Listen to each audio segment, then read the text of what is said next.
The Napoleon stainless steel grill brush is designed for cleaning before and after grilling.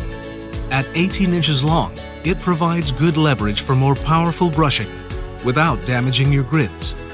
This essential accessory keeps your grill clean and increases its lifespan by removing corroding materials.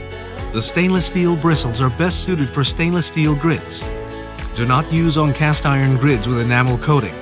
Use a brass bristle brush instead. Includes a metal scraper on the head to deal with those tough burnt-on spots. Built for comfort, this handle is heat-resistant with a natural hardwood finish. The durable handle also features a hanger that attaches to your grill for convenience.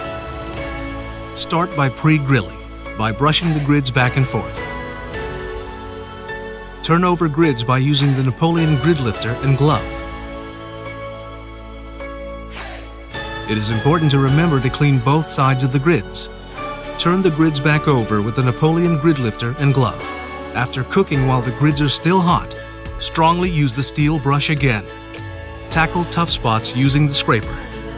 Conveniently hang on your grill after use. The Napoleon 18-inch stainless steel grill brush.